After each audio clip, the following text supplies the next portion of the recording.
Bridges are stronger when built from both sides. Let's connect. Let's connect. In the middle.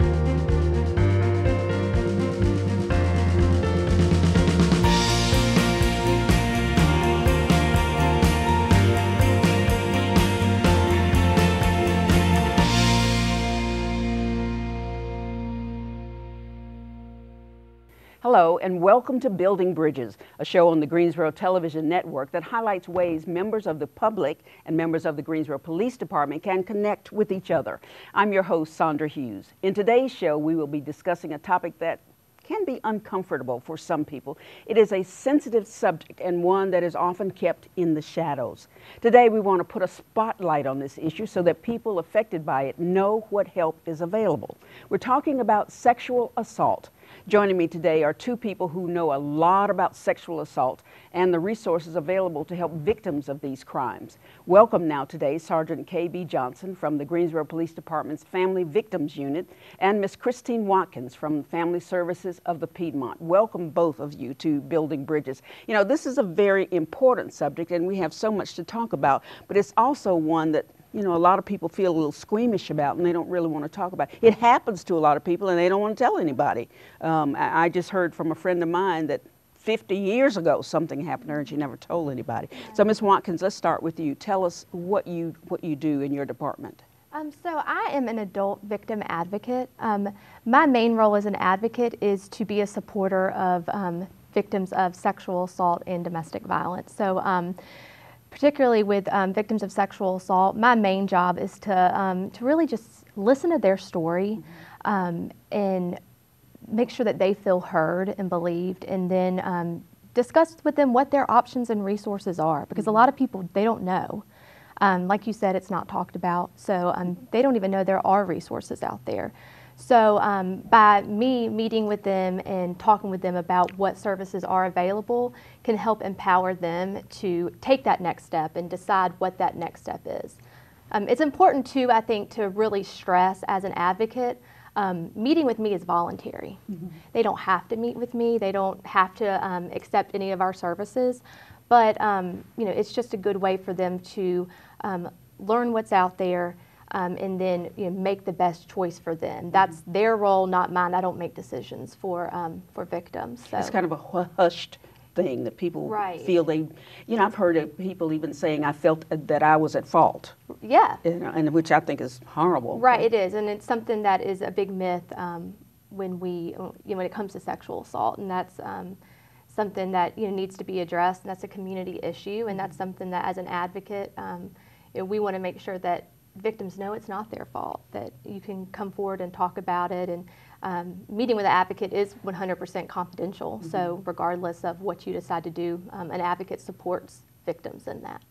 Sergeant Johnson, tell us about your department and what you do. My name's Sergeant Johnson. I'm with the Family Victims Unit of the Greensboro Police. We're the investigative arm of the police department that investigates sexual assault, mm-hmm. domestic violence, all crimes against children, missing children. I think that covers it. Any crime where a child is a victim, and most of your family-related crime. We also deal with some elder abuse. So adults who are victims, they come to you also, right? That's correct. How do you get connected with the victim? Typically, a report will be made to patrol officers out in the field. Something happens to someone, and they report it to police. Some of our cases come from the Department of Social Services. Oftentimes, if something happens to a child or a young person, that might be reported to a social worker, a doctor, or a teacher at school, counselor, something like that. They are required to report to DSS, and then DSS will reach out to us. Let me ask you this. If you had 100 sexual assaults, how many of those do you think you actually hear about with adults? I would say just the general statistical data says that more than 50% of sexual assaults are not reported. Yeah. Not reported. Are not reported. Yeah. That's correct. Probably 2 out of 3 go unreported. Why? I think, and this is something I really want to speak to, is that there's such a stigma associated with it. The National Rape, Abuse, and Incest National Network, actually, which is RAIN.org, they actually put out a poll. They wanted to poll victims of sexual assault who did not report, and they wanted to know, why? Why didn't you report? The biggest reason given was fear of retaliation. Oh, okay. So, and also fear of not being believed. Oh. That they might tell someone, and that person might say, "There's no way that happened," or "Are you sure?" Mm-hmm. Or what did you do? Right. Are you Okay. sure you didn't do something to make this person think that, that you wanted this? And it's false. It's just not, not how it happens. Let's at this point explain what sexual assault is. Now, I've heard the words rape and all of those things, but what is sexual assault? That would be any activity, any sexual activity that occurs against someone, against the person's will, by force, or which would be non-consensual. I think most of us are familiar with the concept of rape, and the legal definition of rape would be the vaginal penetration by a male's genitalia. But there's a myriad of other crimes that fall under different sex offenses. So virtually any touching of anyone's private part, any penetration, if the perpetrator is using their private part to touch another person, that would be a sexual assault. Like I said, sexual assaults can be by force. They can also be perpetrated by someone who can't lawfully provide consent. And so oftentimes that would be someone who's not old enough to provide consent. But it could be a victim who's incapacitated, possibly someone who's inebriated, on drugs or alcohol, and passed out. And occasionally we have cases where maybe because of a medical condition that person is in a coma or something like that, where they can't provide consent and something occurs against them. So the term is broad, and it includes a lot of things. And the cases can be complicated because we have to get to the details of what occurred to figure out which charges apply and which charges are appropriate for the particular crime. So what kind of charges do we deal basically in Greensboro with? I'd say all forms. We have, we have rapes that come in. I think a lot of times when people think of sexual assault, and they have this vision that it's someone who's snatching a female, a male snatches a female in the dark, pulls her in the woods, and sexually assaults her.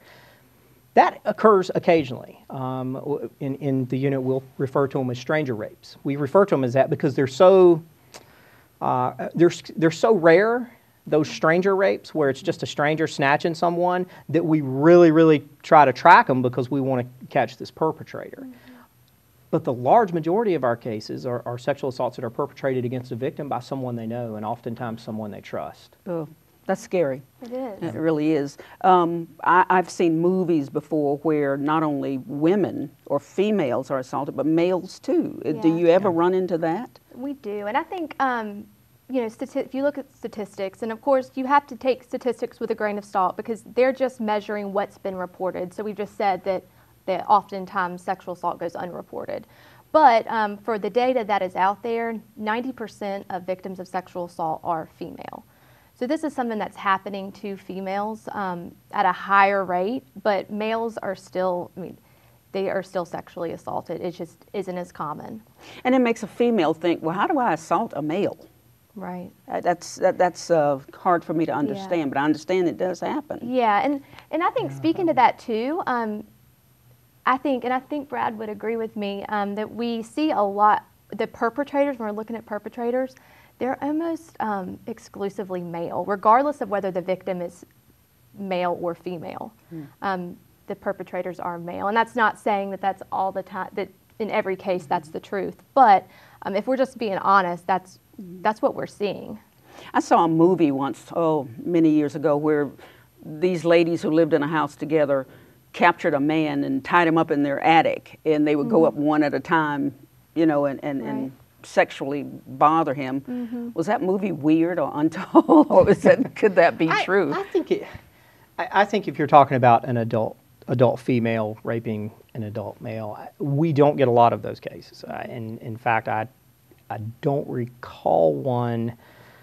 Actually, I recall one. Now maybe that was the movie that I saw. But it's primarily males perpetrate, when we're talking about adults, males perpetrated on females. Now, you do have male on male that occurs, and we don't get a lot of those reports. I do think they occur. That whole stigma and that whole fear of reporting for guilt and shame, you know, as much as is out there for female victims, I think males probably feel it even more because it's not reported. It is so uncommon. I'm a male. How could somebody assault me? I think when you're talking about like the guilt and shame, like there's a lot of public media out there about sexual assault, but we don't get that localized reinforcement. And what I mean by that is this: you know, people talk about people breaking into cars.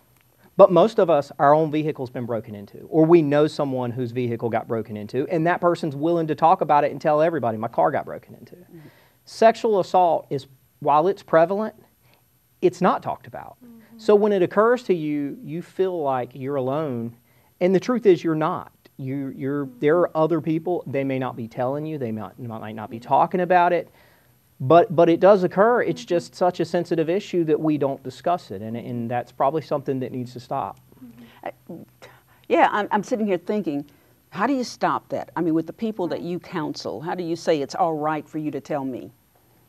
I think it's really coming from a position of, I believe you, I want to hear what you have to say, and that this is not your fault. Those are some of the words that when I'm speaking to someone about sexual assault, that's something that I speak right out of the gate. I'm like, I want them to know that it's not their fault and that we're here to help, whatever that looks like. And one of the things I really wanted to talk about is that sexual assault is not about sex. I mean, most people who perpetrate sexual assault, they have a partner or partners that they... When you say perpetrate, you mean the person who does it? The offender, yes. They have partners that they are having consensual sex with. Sexual assault is about power and control. It's about exerting power and control over another person. So, we can't say that, a victim is asking for that, or that, he or she could have done something to stop it, because, it's really... that's taking the responsibility off of the offender and putting it on the victim, and we can't do that because the offender is, and I like to say this a lot, the offender is the only person who can stop a sexual assault from occurring. I heard a story once, it was in the news actually, long time ago, about a girl who went to a man's hotel room, and she pretty much let most of her clothes go, and he assaulted her, or he had sex with her, and then she ran out and told it, because she wanted him arrested. But I've also heard people say it didn't matter if she took off all her clothes. If she said no, it was okay. And yes, I mean, if you, just because, and I think this is important, just because you may have had sex with this person before, like we said, it's a lot of time, it's acquaintances, it's people that you see maybe on a daily basis, you work with, you go to church with, you're in college classes with. Just because you may have done it with them, had sex with them previously, or that you were engaged in anything, at the time, when someone says no, that means stop. And you can even take it to another level and say, yes means yes. Like people who are engaging in sexual activity, they need to have affirmative consent. So they need to both be on the same page about what is occurring at that time, regardless of the circumstances. Is it always sexual intercourse, or is it as touching, kissing? Is any of that sexual assault? Yeah, sexual batteries like gropings.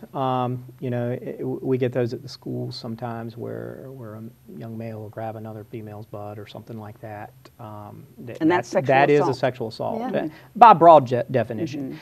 Like I said, the charges that we issue in each case kind of relate to those details, and the charges carry penalties that are appropriate. I see. A groping like that would be a misdemeanor. It wouldn't carry the same weight as, say, a rape or something along those lines. And it's not the same thing as sexual harassment?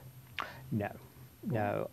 When we're talking about sexual assault, we're talking about some type of physical act occurring, or the attempt, because you could have an attempted rape, the attempt to have that act, where I think typically, they cross lines, but I think sexual harassment when you're talking about that, that is coercion. It is, you know. And verbal I mental. feel, and I'm not in your business, but I feel that a lot of people just let that go. Sexual harassment, they don't report it. Right. They just let it go. And I want to make it clear that, you know, advocates in law enforcement have very different roles. As an advocate, I'm there to support the victim. Law enforcement, whereas they're supporting victims as well, they're there to investigate, and you know, criminal prosecution is their goal. So I want to stress that even if what happened to you may not fit neatly in laws and definitions of sexual assault and sexual battery, as advocates, we're here to support and help those who feel violated and feel like, you know, that power and control was used against them, regardless of whether that's going to follow into criminal prosecution. And Sandra, if I could add to that, the partnership that we have at the Family Justice Center between us, Family Services Piedmont, Department of Social Services, the Child Advocacy Center, the Greensboro Police, we recognize that we have one centralized role, and that is to take care of the bad guys, put them in jail. Right. But all the crimes we deal with have this whole victim element that we as officers are not equipped to handle, and that's why that partnership's great. All the cases we get in, I get in cases sometimes where the report comes in the reading of the report, I recognize that it's not necessarily a sexual assault by legal definition. It's not something that can be prosecuted. But every single one of them I'll refer over to Family Services of Piedmont, because people can still carry guilt and shame and weight from something that occurred to them. And a lot of times things occur that are not right, but maybe we can't make a case. And sometimes we have cases where we want to make the case, but we just can't. That happens. It does happen. And all of those cases that we would receive, we would still seek counseling through Family Services of Piedmont for the victim. And that's the beauty of the Family Justice Center and the new model, that everyone is kind of centralized under one roof, so victims aren't having to go 5 different places in Greensboro. I see. Okay, well, I appreciate very much you telling us what you do and how you're helping victims, and we certainly want to know a lot more. And we're understanding more and more about these underreported cases, and I understand why people would be reluctant to report a sexual assault. Let's try to educate or reduce some of that fear and talk about what a victim can do and what they're expected to do after reporting an assault. We'll get back to that right after this break. Stay with us.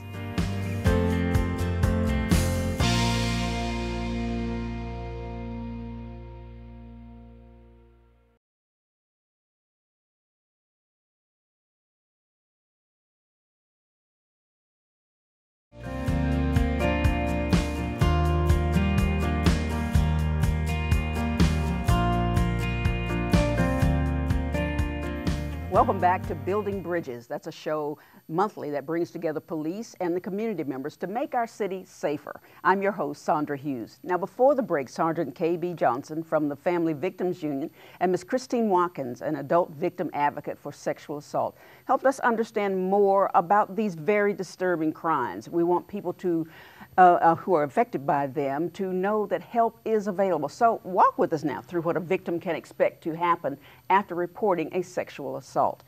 Okay, number one, my guest today, when a person reports an assault, what happens? What happens immediately? Who goes first? Well, it depends. And I'll stress this a little later, but it's important to report to someone. Someone you trust. You need to find them and tell them what happened to you. You might not be ready to report to police, because that often happens. If you are, that's fantastic. Call us immediately. We'll come out there. But tell someone. If you were to call the police first, an officer is going to respond. They're going to make contact with you. They're going to want to interview you about what occurred. That interview is going to need to be detailed. They're going to want those specific details that you may feel uncomfortable talking about, but it's really important for the case, because it can give validity to a case, and additionally it tells us which way to go with charging. It also guides us in the collection of evidence, which would kind of be the second part of that case. We're going to need to investigate the scene. We'd like to go back to the location where it occurred. We may be trying to collect bedding, clothing, and oftentimes taking that stuff with us. So if sexual assault victims should be aware that, if we're coming to your apartment or something like that, we're probably going to take the sheets, probably going to take the clothing you were wearing. We would encourage anybody that's been a victim of sexual assault that's reporting to police to maintain that evidence for us and not to bathe before we get there, because the next step that we would take would be to request you to go to the hospital to get a SANE exam. SANE's an acronym for Sexual Assault Nurse Exam. Cone Hospital has a team of forensic nurses that are trained in collecting evidence specific to sexual assaults, and that can be DNA evidence, it can be photographing. They also get some interviews. They ask additional questions as they're performing these examinations, just to bolster the case. After that, we would need to reach out and begin interviewing the suspect, any possible witnesses. I like sexual assault victims to know up front that most of the time, if we're talking about a date rape situation, we're probably not going to rush right out and arrest the offender. Because most offenders aren't going to come forward and tell us, yeah, I did that. They're going to make up a story. They're going to lie to us. And these cases take time. And I know that can be frustrating for the victims. I know because I get the phone calls. They want to know if the person's been picked up. Oftentimes we've got to get the interviews, we have to talk to the district attorney's office, and additionally some of this forensic evidence has to be tested. If we're going to go forward with this case, we want to prove the case, and we want to do it the right way. You know, these charges, when you're talking about these felony cases, they're really serious, and the perpetrators are going to get lengthy prison sentences. So is that one of the reasons why people who get sexually assaulted don't call you? Because they know they got to go through a lot to prove it. Is that right? I think that's a part of it. Yeah, I think so. I just, I can think back to you know, a victim of sexual assault that I was speaking with, and you know, as an advocate, it's my job to let them know what this the legal system is going to look like, what it means to report to law enforcement, what it means to, you know, a couple years down the road, your case goes to trial and this person is being tried for sexually assaulting you. You know, it's my job as an advocate to talk with them about that, and you know, that's hard. It's hard to talk about. So what happens if, let's say, a person comes to you and says, I want to report that someone's sexually assaulted me, and you explain to them, like you said, what they need to do, what's going to happen. I do. And then suppose they say, well, no, I don't want to go through that, and just walk away. Can you still go after that person? I think that, what I really want to stress is that, you know, it is a victim's decision whether they report. They have a right not to report. I mean, this is something that traumatic that has happened to them. I mean, telling it over and over, which if you do report, you are going to have to tell the story several times. And, you know, that can, reliving that, it can really bring up and re-traumatize people. I'd like to add on to that, Sandra, that a victim who's not ready to come to police still has the option of reaching out to a social worker and going to Cone Hospital and having a SANE kit performed on their own. So if a sexual assault occurs to you and you don't feel comfortable going to the police yet, at least go get that sexual assault nurse examination done. There's a window of time, 72 hours. Okay. So you have 3 days before that evidence begins to dissipate and the kit becomes useless. Victims who don't want to report immediately can go get a SANE kit done. The hospital will go through the SANE process, and they give that evidence to the police department. We receive it in a Jane Doe status. So we have no idea at the time who the victim is, but if that victim then wants to come forward 3 months later, they've been in counseling, they've talked to friends, and they're strong enough now to come forward and push this issue and try to put this bad guy in jail, then we can go back and we can find that SANE kit and kind of pick up some of that evidence that we lost at the get-go. So all is not lost, you know, if you don't report right away. We encourage it, but we're certainly willing to investigate any crime that's reported to us. We investigate crimes that are years and years. I was going to say, when is it too late to report it? We had a case recently that's like 20-something years old. My. And there's no statute of limitations on rape here in North Carolina. So, and by that, you know, you can, like for misdemeanor or assault, you have 2 years to report. With rape, with any felony, you can report virtually. What's misdemeanor assault? Well, in legal terms, misdemeanors are typically crimes that you would never serve more than a year in jail for. I see. Anything that you would serve more for a year in jail for means you would likely possibly go to prison for it is a felony. So it's just a general way to divide, I guess, less serious crimes from the most serious crimes. And like I've stated before, I mean, at Family Service at the Piedmont, we have a 24/7 crisis line. So someone who doesn't know if they're ready to report, and they don't even know if they want to go in and talk to someone in person, which is understandable. They can call the 24/7 crisis line and talk to an advocate over the phone about what they've experienced and what their next step needs to be, as well as if they're at the hospital and they're getting a SANE exam done, we actually have advocates that are on call 24/7 who can meet them at the hospital and support them through that. So I think that's a really good service that makes victims feel like that they're not going to go through this alone, that they're going to have some support. And if we can get to people on the initial, when this is first happening, we'll be able, it'll be easier for us to follow through with them and support them through their process, regardless of what that looks like. Because I understand that some victims are afraid that if they say it out loud and they tell it on this person, that they are going to be looked at, well, what were you doing in his car? Or where were you in his apartment? Right. But I'm hearing you say that they shouldn't be worried about that. Right. No, and that's something that, at the Family Justice Center, we stress, offender accountability. Like I've said, the perpetrator or offender is the only one that could stop a sexual assault, and they're the ones that are actually out, preying on people and taking advantage of people, in committing these crimes. So it's on them; it's not on the victim, and that's what advocates, really want to stress to the victim is that this is not your fault. So what good is it for a person to tell it? Or is it's okay for them to just keep it to themselves? What would you say is the reason they should come forward? I would say they should come forward, first of all, to try to prosecute the offender for the particular crime that occurred to them. Most people who are perpetrators of sexual assaults have probably preyed on someone before, and they're probably going to prey on someone in the future.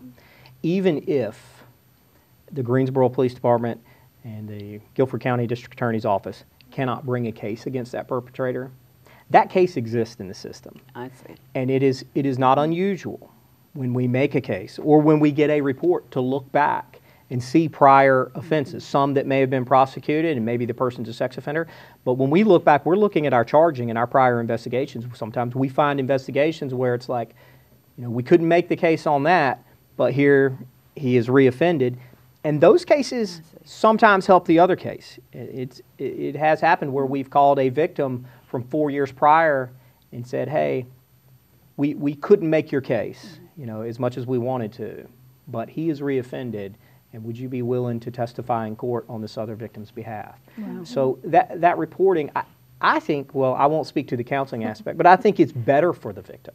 Not necessarily if you don't want to report to police, but it's better to report to someone. They're going to feel better. They're going to start that healing process that they need and be able to get some of that weight off their shoulders. Get rid of some of that guilt that they're needlessly carrying. Why did I do this, or why did I go there? Those kinds of things. And I think reporting it, not necessarily to law enforcement, but to a friend or an advocate or a social worker, that can get you into some connected with counseling resources, which I think are I believe is very important for someone who's experienced a sexual assault, because they keeping all that in, and it just weighs you down, and being able to talk about that with a trained professional is always a good avenue. We also have a sexual assault support group. So I think some people find it nice to be around other people who may have experienced some of the same things they have, and talk about that and see that I'm not alone. Because I don't want anyone to feel like this happened to me and I have to carry this by myself and do this alone, because that's not true. We're here to help. Before we run out of time, I want each of you to give me 3 key things that you want for our viewers to know about sexual assault. Okay.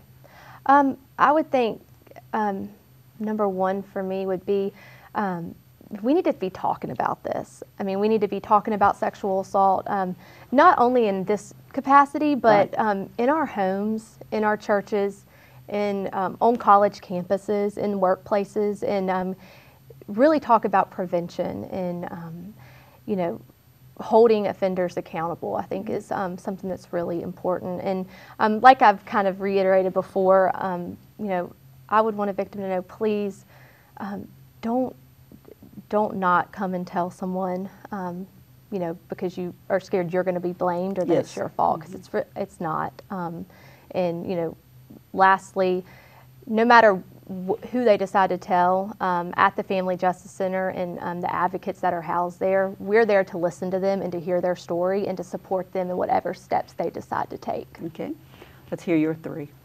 I would say, first of all, if you haven't had an experience with sexual assault, sexual assault is more prevalent than most people think. I think before I came in here, we did some quick calculations, Christine and I, with the statistical data she had and the statistical data that we had with the Greensboro Police. We had about 400, a little over 400 last year. So it's more than one per day that's occurring in the city of Greensboro that's being reported. And if you look at that statistical data and say, well, only 50%, then we may be talking about 800 cases again. Yeah. So first of all, it's prevalent. If you don't know it's occurring, I can guarantee you that it is. It is occurring in this city, and it's occurring to people you know. You probably know someone. The second thing I would say is if you're a victim of sexual assault, tell someone. Tell someone you trust. Tell the police. Tell a social worker. Tell a counselor, tell a teacher, tell someone who you have faith in that will help you through this decision process. And third? And the third thing I would say is seek counseling. Seek counseling, which is kind of coincides with that telling. And I think when you do that, you are going to be able to make the best of a terrible situation. Good. Well, I want to thank both of you very much for saying things out loud that people need to hear, and perhaps they'll start to pay attention to what they need to do. Sexual assault is something, as you say, is prevalent in our community all the time, and we need to do something. Maybe one of these days, that'll go down to 100 a year. Good. Now, by shining some light on what you're talking about today, we hope that a lot of people out there who are victims or who have been victims will come forward, be treated with dignity and respect, and help is available. I want to thank you all for being here with us tonight to help these people who are affected by these crimes move from being victims to being survivors. And to you at home, don't be silent. Speak up. We have so many caring professionals who can help you. Honestly. Thanks for watching. Until next time, I'm Sandra Hughes. Be safe. This show was funded in part by the Greensboro Police Foundation, an independent nonprofit organization whose mission is to enhance Greensboro's economic strength by promoting the safest city possible for its residents, workers, and visitors through support of the Greensboro Police Department. For more information about the Greensboro Police Foundation, visit www.greensboropolicefoundation.org.